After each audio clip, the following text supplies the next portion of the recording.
We are just a few miles from the banks of the Mississippi River in the heart of the Delta.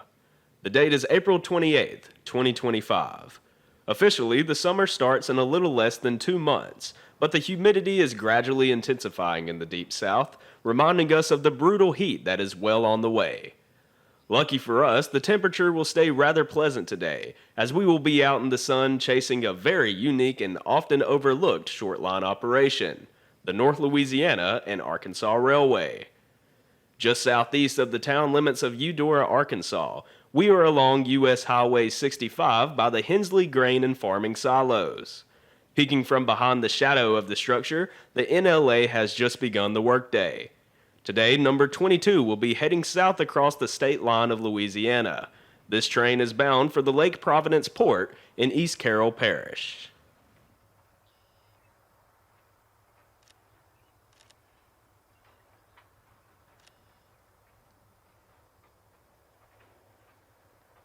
Today's locomotive is one that many would consider a relic of the past. Number 22 is an EMD SW1. Built in 1941, 22 will be celebrating its 84th birthday in November.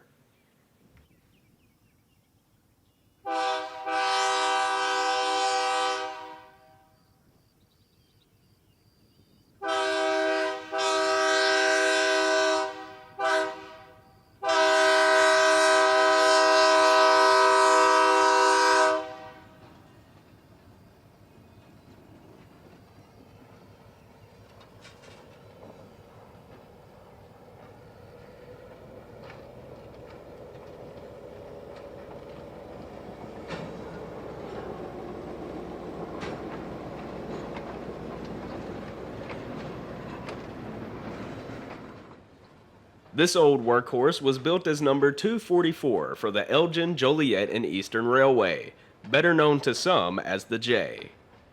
After the EJ&E found that the locomotive was becoming obsolete, the switcher would be sold to the Southern Illinois Railcar Company to switch their facility in Harvey, Illinois. Eventually, they would sell the engine to Arkansas Shortline Railroads, an operator of multiple operations in the state. Renumbered to 22 and painted in the vibrant yellow and orange paint scheme, the SW1 would be assigned here to the NLA, where it continues to loyally serve.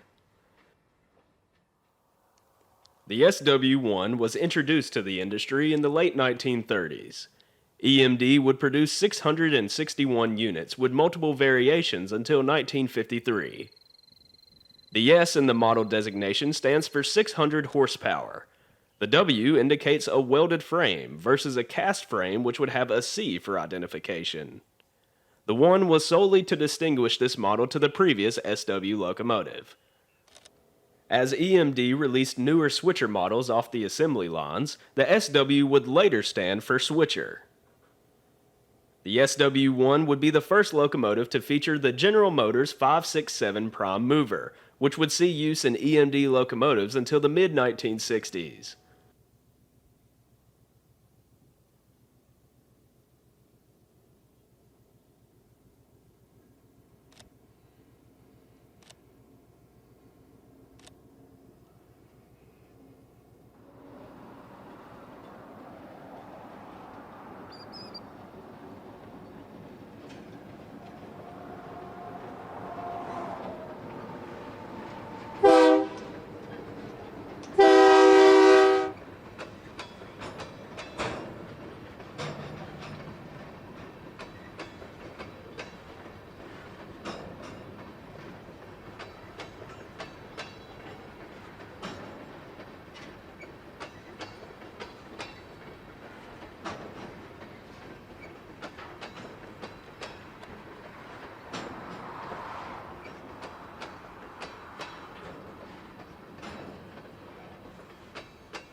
While not selling as many units as the NW2, EMD would eventually make the SW series their primary switcher locomotive line, and several of the successor models can still be seen all over North America.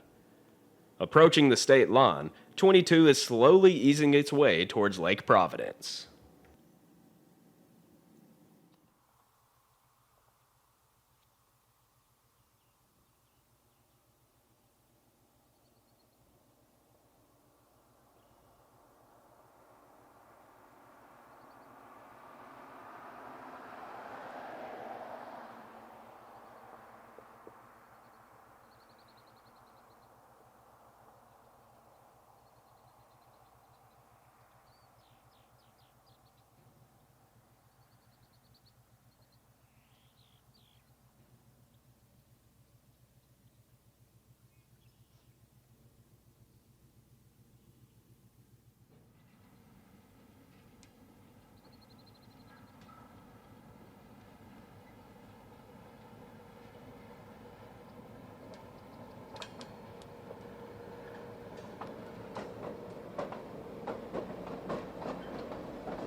The NLA interchanges with the Arkansas Midland and indirectly with Union Pacific to the north in McGee, Arkansas.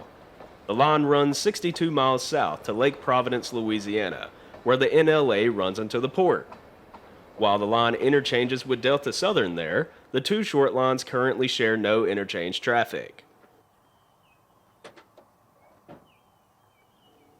This track is the former Lake Providence subdivision of the Missouri Pacific.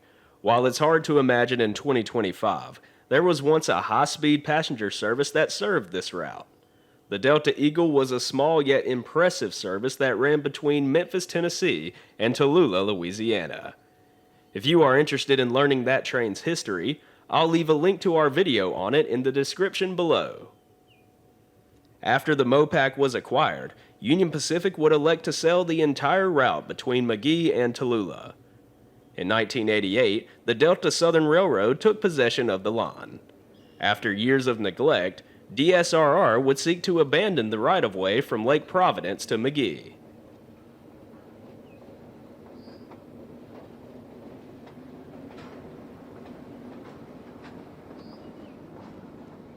The NLA was formed in 2011 to take the reins of operating this route and has been here ever since. The operators of the NLA also have three other short line operations throughout Arkansas: the Dardanelle and Russellville Railroad, the Ouachita Railroad, and the Camden and Southern. The primary commodity traversing the NLA is cottonseed. Arriving from the port of Lake Providence, loaded cars are hauled northbound to the UP interchange, while southbound empties are brought back to the port.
Between Milliken and Shelburne, there are some interesting signs that break the seemingly endless sea of agriculture. The Panola Pepper Corporation resides right off Highway 65. Right here in the heart of the Louisiana Delta, the Panola Pepper Corporation has been manufacturing gourmet pepper products since 1983. The company produces over 100 different items such as pepper sauce, wing sauce, all kinds of different Cajun seasonings, and much more. You can find their products on Amazon as well as other various distributors. But if you ever find yourself in the area, all visitors are welcome. While we were preoccupied with following the NLA, the Panola Pepper Corporation is now on our list to check out in the future.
The NLA is currently in the process of rehabilitating the worn-out right-of-way. Through a federal grant and funding from other entities, contractors have been laying new ballast along several portions of the line. BNP Enterprises is the contracting company that is conducting the project. They offer multiple different rail maintenance services, loading and transfer services, as well as emergency responses for derailments, debris clearing, and more. The company was founded in 1976 and is headquartered out of Mississippi, but have several offices across the United States. As of now, there are segments that trains are limited to 2.5 or 3 miles an hour. The end goal of this project is to have the track approved for 25 miles per hour.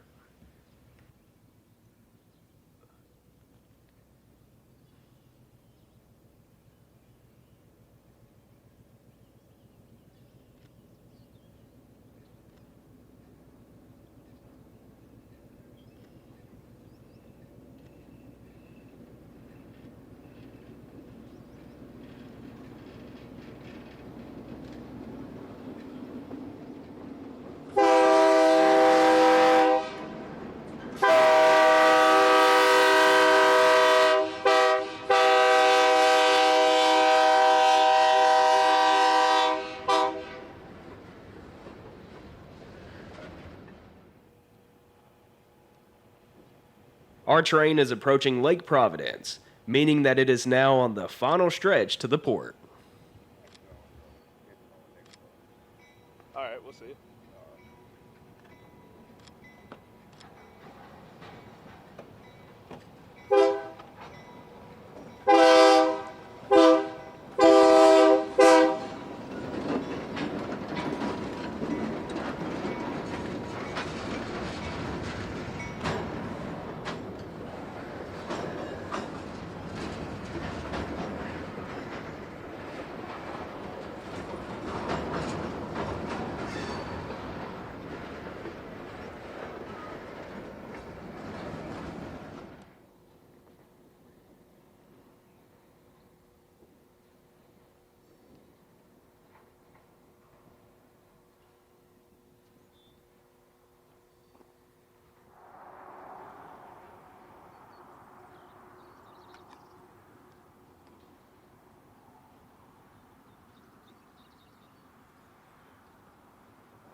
Standing at the peak of the levee, we look down upon the 22 as it climbs the steep grade up. The port can only store 4 cars at a time, so the crew must cut off the remaining cars before the climb.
After successfully tackling the levee, the old workhorse eases its way down grade towards the facilities of the port.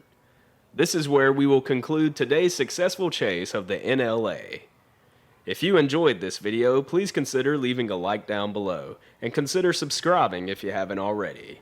It is always a relaxing day following short line operations, and hopefully we'll have some more short line content in the coming months. But until the next time, my friends, I will be seeing you somewhere out there along the rails, and as always, thanks for watching.